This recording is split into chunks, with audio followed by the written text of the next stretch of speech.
High court ने सारे 16 cases को रद्द कर दिया गया है। जो चार्जशीट्स है उनको जैसे कहते हैं क्वॉश कर दिया गया है इस ग्राउंड पे कि जो उन्होंने इन पे धाराएं लगाई थी वो धाराओं का उनके पास कोई सबूत नहीं था।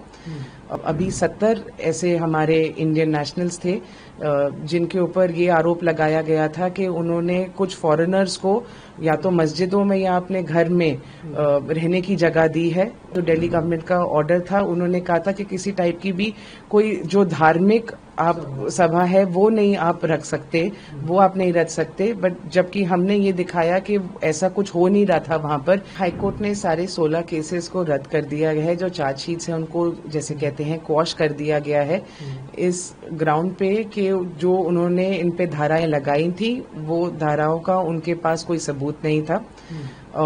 इस केस के अंदर अभी 70 ऐसे हमारे इंडियन नेशनल्स थे जिनके ऊपर ये आरोप लगाया गया था कि उन्होंने कुछ फॉरेनर्स को या तो मस्जिदों में या अपने घर में रहने की जगह दी है जब कोविड-19 का लॉकडाउन चल रहा था।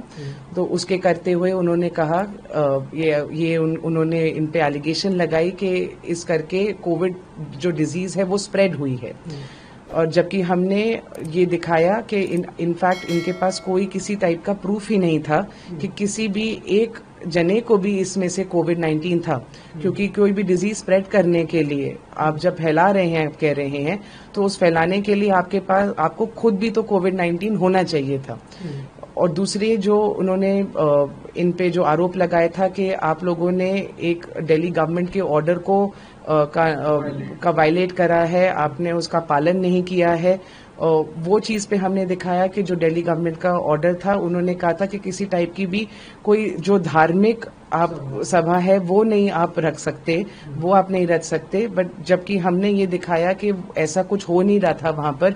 ये वो सिचुएशन थी जहां पर जब आपने बोला कि यहाँ से कोई फ्लाइट नहीं जा सकती, कोई होटल नहीं खुला है, तो कोई जो बाहर की कंट्री का है जो अपने घर वापस खुद जाना चाहता है बट ना उसके पास रहने की जगह है ना उसके पास वापस जाने की जगह है, तो वो कहीं तो रहेगा। क्योंकि उस टाइम पर सड़क पे बाहर रहना भी एक अपराध माना जा रहा था डिजास्टर मैनेजमेंट और एपिडेमिक डिजीजेस एक्ट के अंदर। सो ये सब देखते हुए दिल्ली हाई कोर्ट ने आज इन सारे केसेस को खत्म कर दिया है।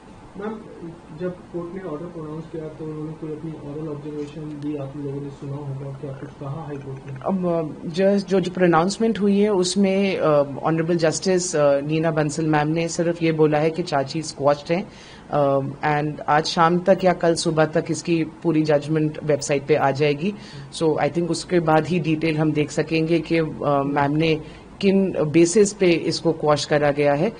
बट हमारी जो जितनी भी पिछले 4 साल में कोर्ट में इस पे आर्ग्यूमेंट रही है, हमारी यही रही है कि अगर आप किसी चीज का किसी पे आप कोई धारा लगा रहे हैं तो उसका कोई प्रूफ होना चाहिए, और जो प्रूफ चार्जशीट में आप सबमिट नहीं कर पाए तो वो ट्रायल में तो आप ला ही नहीं पाएंगे।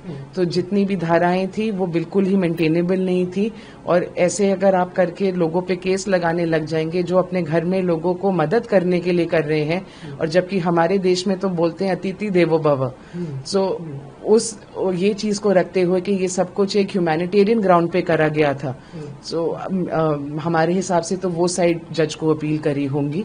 बाकी तो जजमेंट जब आएगी तभी पता चलेगा। जैसे आपने कुछ लोगों ने अपने घरों में, कुछ लोगों ने मस्जिदों में रखा था, तो इसमें कोई बड़ा इमाम या कोई मौलाना इस तरह के भी क्या आरोपी बनाए गए थे लोग? नहीं, इसके अंदर जो मस्जिद थे उनके जो मैनेजमेंट के लोग थे उनको बनाया गया था।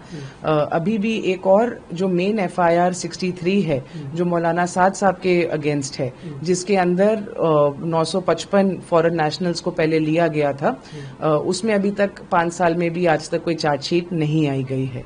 बट जो ये वाली FIRs थी या तो वो जिनके घर थे उन होम ओनर्स के अगेंस्ट थी, या जो मस्जिद कमेटी के उस टाइम पर मैनेजमेंट थे जो किनमें से तो वो वहां पर थे भी नहीं।